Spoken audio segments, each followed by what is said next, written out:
Hi friends, welcome back to my channel. ఈరోజు మనము bachelor స్టైల్లో బెండకాయ పులుసు ఎలా చేసుకోవాలో చూద్దామన్నమాట. యాజ్ యూజువల్ మన రైస్ కుక్కర్ పెట్టేసి, యాజ్ యూజువల్ మన నూనె పోసేసి, యాజ్ యూజువల్ మన జీలకర్ర ఆవాలు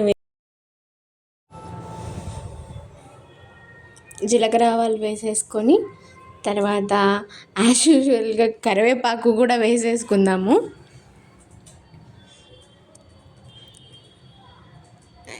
కొంచెం వేగిన తర్వాత ఇప్పుడు ఆనియన్స్, టొమాటోస్ వేసుకొని కొద్దిసేపు అలా వేయించుకుందాం అన్నమాట.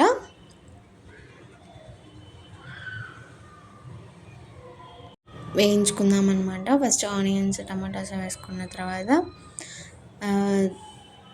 తర్వాత మిర్చి, ఇది ఆప్షనల్ అనమాట. మిర్చి,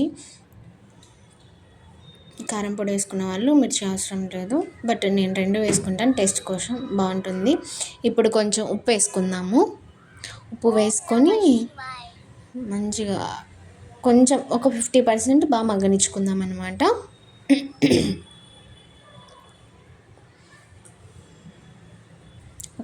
50% మగ్గిన తర్వాత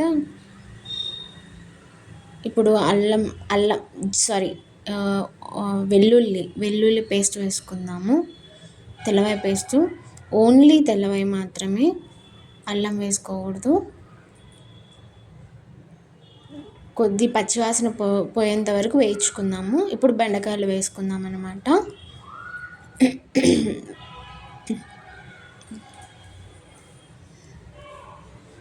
బెండకాయలు వేసుకొని అవి కూడా బాగా వేయించుకుందాము. ఒక 30% వేగితే చాలన్నమాట. అప్పుడే మనకి తెలిసిపోతుంది. అప్పుడు చింతపండు పులుసు వేసుకోవాలన్నమాట. ఎంత క్వాంటిటీ అంటే నేనైతే 1/4 కేజీ బెండకాయలకి ఒక నిమ్మకాయ సైజ్ అంత చింతపండు తీసుకొని వేసాను. కొంతమంది మీకు ఇష్టం వచ్చినట్లు మీకు కావాల్సినంత వేసుకోండి. తర్వాత పసుపు,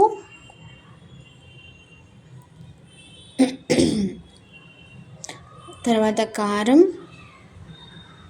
తగినంత,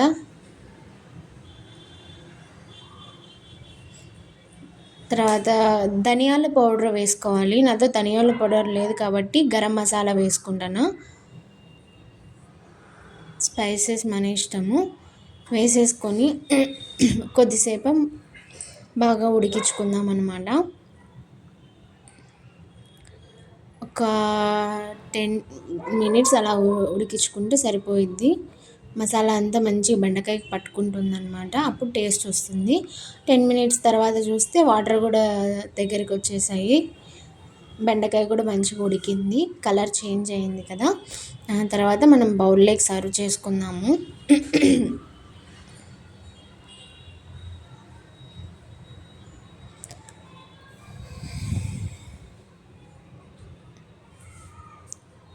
బౌల్లోకి సర్వ్ చేసుకుందాము మొత్తంని. ఇప్పుడు మన బ్యాచిలర్ స్టైల్లో బెండకాయ పులుసు రెడీ. ఇప్పుడు కొంచెం కొత్తిమీరతో గార్నిష్ చేస్తాను నేను. అంతే, బ్యాచిలర్ స్టైల్ బెండకాయ పులుసు రెడీ. ఇప్పుడు టేస్ట్ చూద్దాము. టేస్ట్ చూసాక తెలిసింది ఏంటంటే కొంచెం చింతపండు తక్కువ వేయాల్సింది. మీరు కొంచెం చూసుకొని వేసుకోండి. టేస్ట్ అయితే మాత్రం చాలా సూపర్గా ఉందన్నమాట. Please like, share and subscribe to my channel. Bye friends.